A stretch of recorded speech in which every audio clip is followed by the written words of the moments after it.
the Kampala Accord in our report because it affects our continent and, to be precise, our region.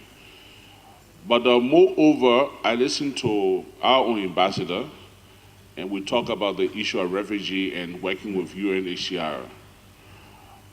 It may just be of interest if there are people from UNHCR here, which I believe are here, that maybe our secretariat can begin to work along with them. Because last year, this parliament embarked on a major mission to Agadez, Niger, where thousands of our citizens of this region, either in pursuit of greener pasture or by myth, thought that by going via the Mediterranean will be able to survive. And there's a major refugee crisis in that region. It was against that backdrop that the Honorable Speaker, through the Bureau, have reached a decision that this year we will be having a seminar in Niger to educate ourselves and do visibility regarding our refugee crisis in our region. So maybe UNHCR could partner with the Parliament, work along with us, so that we address the issue together to cut down on the issue of refugee status and migration within our region. So I was very interested when you spoke of UNHCR involvement, and I think fortunately the head of Secretariat is here.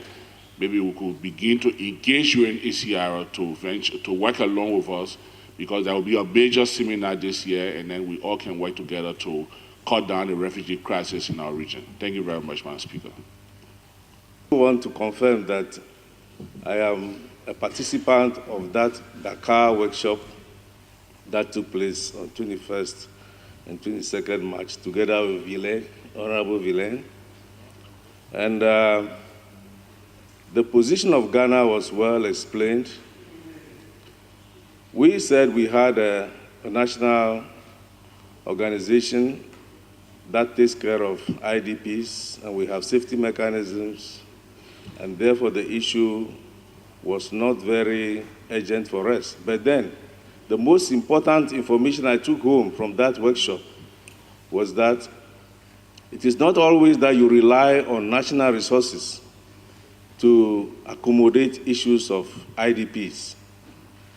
We were reminded of the situation in Mozambique, the situation in Zimbabwe and Malawi as a result of the climate change effects that produced a lot of flooding, and the numbers of displaced persons completely overwhelmed the resources of those countries. By signing on, ratifying, and domesticating the Kampala Convention, a country stands to benefit from the international system.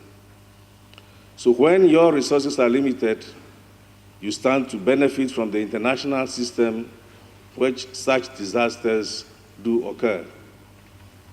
Shortly following that, when I went back to my country, there was a serious ethnic conflict in the northeastern part of the country, and hundreds and thousands of persons were displaced.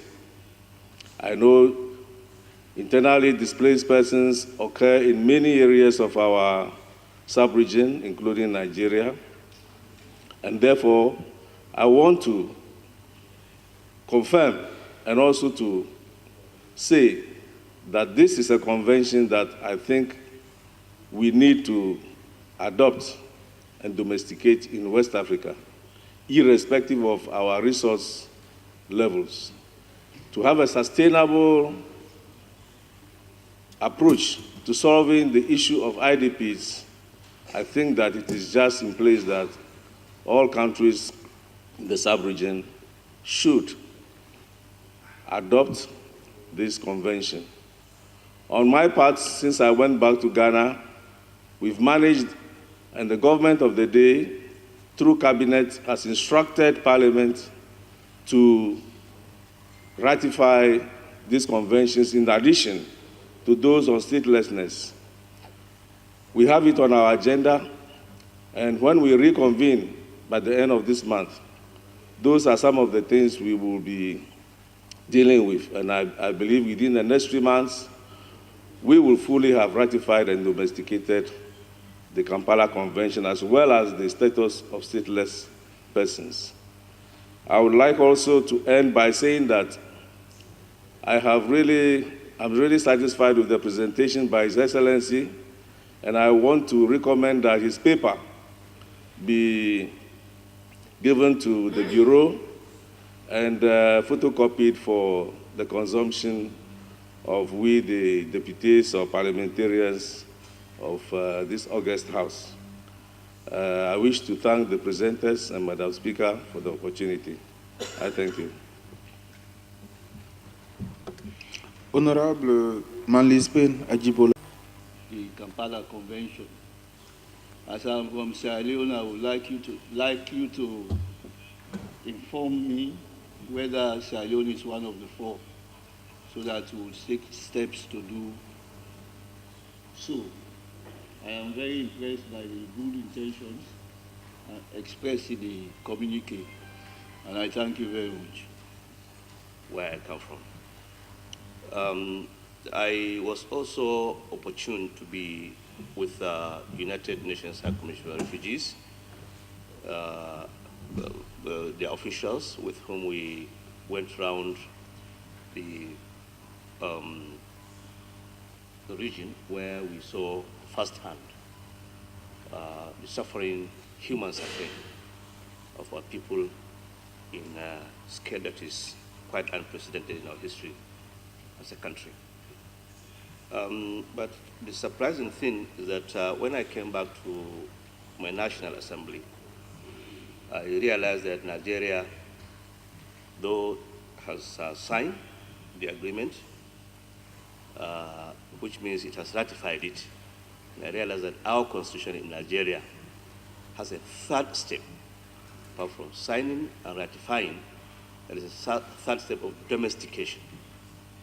And that domestication, the Ministry of Foreign Affairs does not take the initiative of bringing the such conventions to the National Assembly for domestication.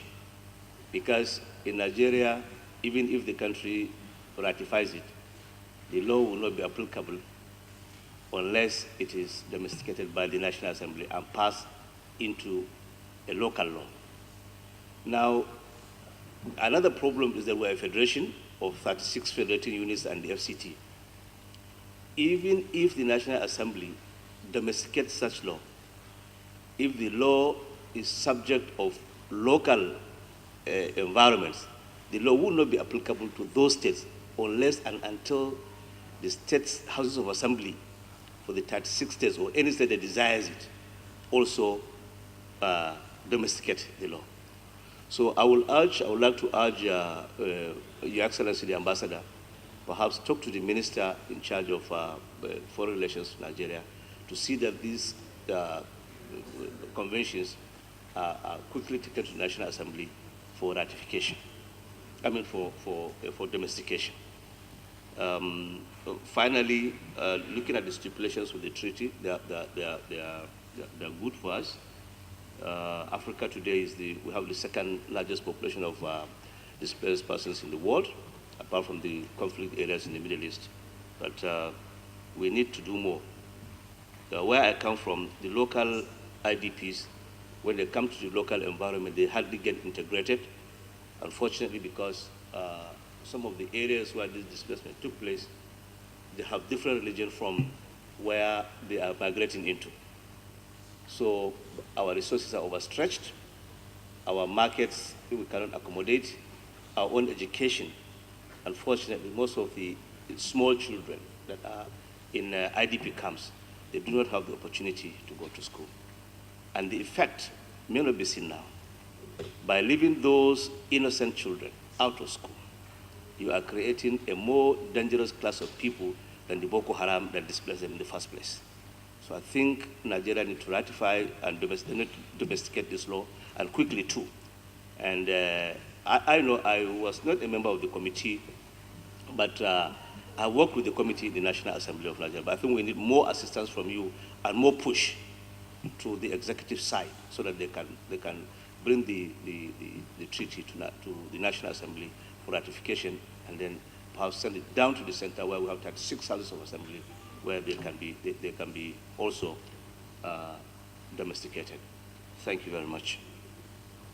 Thank you very much. I wish to congratulate the presenter and withdraw my stance because it has already been covered by the last speaker and my colleague from Sierra Leone. Thank you very much.